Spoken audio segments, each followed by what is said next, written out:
Today I gave him a sting he'll not forget.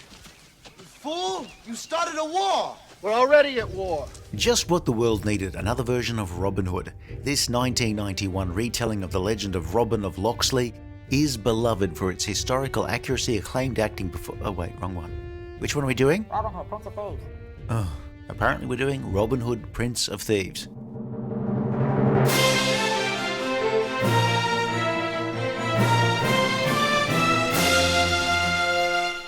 Robin Hood steals money from my pocket, forcing me to hurt the public. And they love him for it? The legend of Robin Hood talks about a renegade who stole from the rich and gave to the poor. The legend evolved over hundreds of years, with characters and situations being added along the way. By the time movies came along, Robin Hood was a hero whose exploits were ripe for exploitation by film producers. There were an awful lot of unrelated Robin Hood films and projects, but it was the 1938 film starring Errol Flynn that really stuck in the minds of moviegoers. It's time we put an end to this! There was also a popular 50s series made in Britain amongst the dozens of Robin Hood projects. It's like you could tell which Hollywood pitch meetings had a long, uncomfortable silence before somebody just said, what about Robin Hood? Let's have a look at that stick of yours. There was animated Robin Hood, young Robin Hood, old Robin Hood, serious Robin Hood, funny Robin Hood. But what if, and hear me out here, what if Robin Hood had a mullet? Robin of Mullet was the basis of Kevin Reynolds' 1991 film Robin Hood, Prince of Thieves. Is there a new and exciting way to tell the story of Robin Hood? Possibly. Unfortunately, this isn't it. Mistletoe! Many a maid's lost her resolve to me thanks to this little plant. The movie starts during the Crusades with an episode of Banged Up Abroad. Robin of Loxley escapes from a Jerusalem prison with the aid of fellow inmate Azim Amour. I'm so sorry, it's the Moops. The pair journey back to England, bickering like a pair of Amazing Race contestants who've been trying to navigate Paris by only using an obsolete map of Tupelo, Mississippi. While Robin was being interviewed by customs officials for bringing in too many duty-free cigarettes, Robin's estranged father had been ambushed and accused of devil worship before being killed. The Sheriff of Nottingham, boo hiss, has a plan to wrest control from the absent King Richard, who's been off on his package tour of the Holy Lands. All expenses paid, bed, breakfast and crusades. However, it is stated in the terms and conditions that it's a continental breakfast. Kill him. Kill them both. Robin arrives in England, reconnects with childhood friend Maid Marian to tell her that her brother died during their prison break. Marian is not super impressed with this Robin Hood bloke because, mullets were so 1172. Robin, having found his family's been dispossessed and his dad killed, becomes a thorn in the side of the sheriff and his henchman, Guy of Gisborne, whose full name is just some guy of Gisborne. Robin and Azim and Robin's blinded family retainer hide out from the sheriff in the spooky Sherwood Forest, where they encounter some outlaws led by John Little. Robin challenges John to a fight and ends up leading the outlaws. There's the oddly American-sounding and argumentative Will Scarlet, there's Little John himself, and Little John's son, Wolf. And a bunch of other people pulled from Actors Directory Spotlight because they look just odd enough to look like the American ideal of the English. You brought this misery on us, Loxley. It's Nottingham trying to divide us. We are divided, rich boy. Robin tries to pull together the outlaws, but they don't seem to be particularly merry men. I am not a merry man! They're later joined by Friar Tuck, a lubricated man of the cloth, drunker than Nick Cage in the direct-to-video Leaving Las Vegas prequel, Entering Las Vegas. Robin and Marian are becoming a bit of an item. Did you bring me here to brag? But the Sheriff of Nottingham has his evil eye on Marian. He's got this literal witch in his ear prodding him into reproducing. So, the Sheriff's mission is to make Maid Marian his married match to mate with in a matrimonial manner. The Sheriff and his paid thugs attack the Ewok treehouse in Sherwood Forest, and most of the merry men with speaking roles anyway, are captured. The Sheriff seems to have turned the sniping Will Scarlet, sending him to assassinate Robin. When we discover the real reason for Will Scarlet's antipathy towards Robin, Will is Robin's bastard half-brother. What a twist of lemon.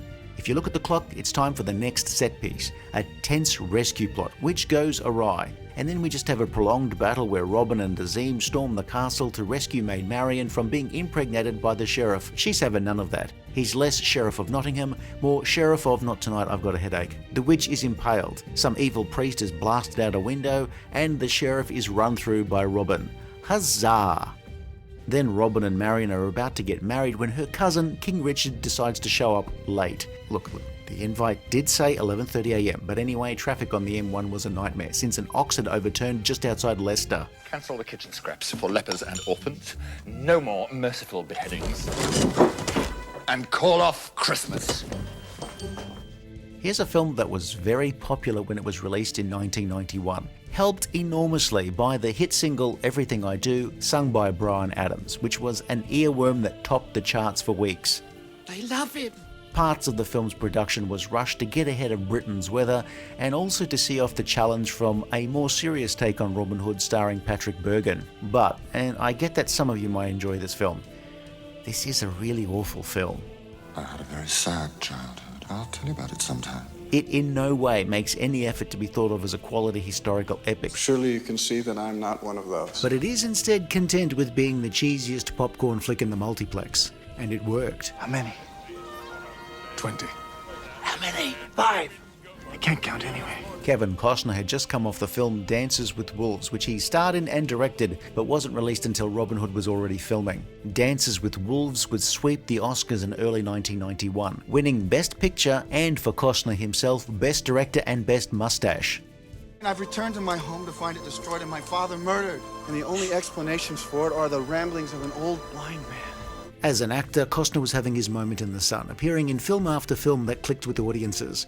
Robin Hood clicked with audiences. It was the second highest grossing film of the year. But boy, is Kevin Costner woefully miscast in this film. One free man defending his home is more powerful than 10 hired soldiers. Robin Hood rubbing horse shit all over him is a perfect metaphor for what Costner was doing in this movie. Alms for a blind man, milady.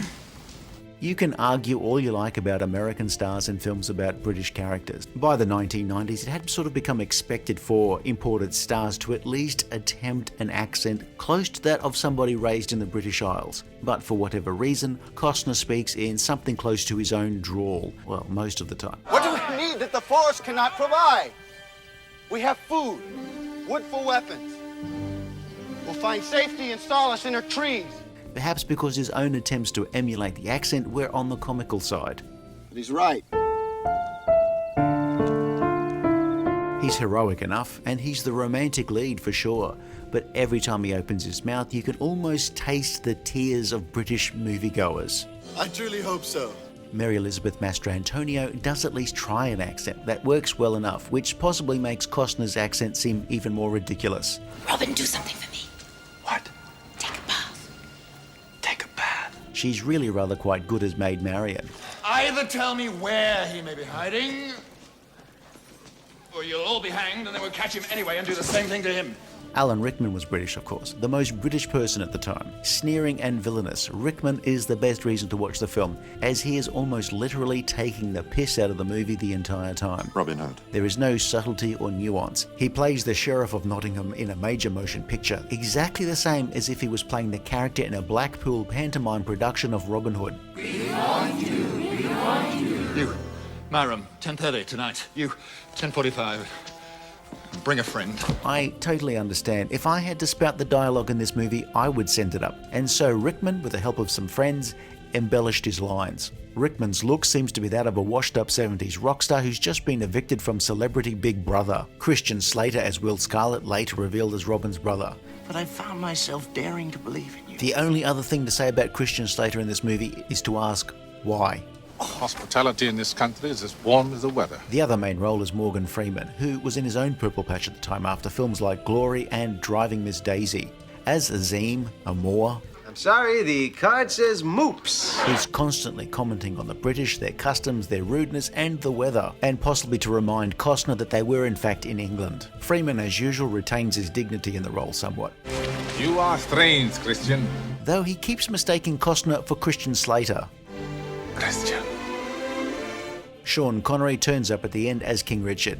Why Sean Connery? Well, as Sean Connery's agent would say, can you really afford not to hire Sean Connery for half a day? Most of the rest of the cast were drawn from British film and television actors of the day. Brian Blessed is the father of both Robin and Will Scarlett, whose sons sound nothing like him. They never knew each other, yet both have American accents. Unlike some other Robin Hoods, I can speak with an English accent.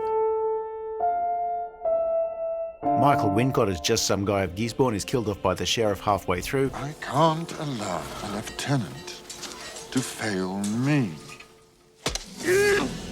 And there's also no sign of Prince John, traditionally the sheriff's boss. And as for the merry men, there's no sign of Alan Adale. There's not even Alan Dale.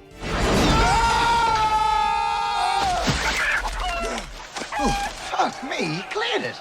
Michael Kamen provided a score. It's not one of his best, unless of course you really like the song Everything I Do, bits of which are sprinkled liberally throughout the film. If you manage to overlook the uneven casting, it's hard to see what Prince of Thieves offers the viewer. A most disagreeable experience. Yes, I know. The direction of this film is also uneven, modulating between competent and bland, with, I think, 3 interesting shots in the entire film. This one, and this one. And that's it. If you see this as a 90s attempt to channel Errol Flynn's 1938 Robin Hood, they're quite similar, apart from swapping a Tasmanian for a Californian. Robin of the Hood, Prince of Thieves. The film had quite a decent budget for the early 90s, but it doesn't feel like an especially epic film most of the time. It just feels like people showing up and going through the motions, like when our workplace's fire prevention officer Aaron was serving out his notice period and spent his last 2 weeks setting off firecrackers in the stationery cupboard. Guys, what are we gonna do? We will pray with all our might that Prince John has a change of heart. And what if he don't? We'll kill him! So what does actually work? I don't know. Alan Rickman is in a different movie from everybody else. He's the villain of a kids' movie. Well, at least I didn't use a spoon. Costner, and to a lesser extent Christian Slater, seem so far removed from everybody else in the movie, they feel more out of place than Marty McFly on Normandy Beach on D-Day. I shall never fear my father's sword. The action isn't all that great, and so the few good bits are just the bits where the film wasn't being actively terrible. You and I open a barrel together and do our best to save each other's souls. Alas, I am not permitted. You're fine then. You talk, I'll drink. As we said, this was hoped to be a big hit, and there was a push to make this into a really big film, and get it done before the other Robin Hood film of 1991. Well, if you wish them to share in the good Lord's brew. That other film's finances were a bit of a mess, and it ended up being screened as a television movie in the US shortly before Prince of Thieves debuted in June of 1991.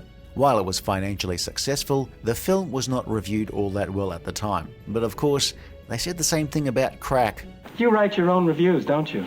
I found this film just to be a waste of decent talent, cherry-picking parts of the Robin Hood legend so they could weave some really ordinary script into something that's ultimately about as coherent as a concussed boxer giving a speech about agricultural salinity at the United Nations. He was a brave lad! Robin Hood, Prince of Thieves is a movie that if you walked out halfway through, you could at least say it picks up a lot in the second half.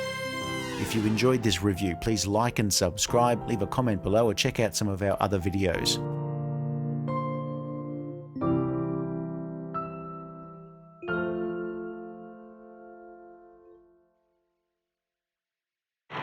There goes Robin Hood! I hate that Robin!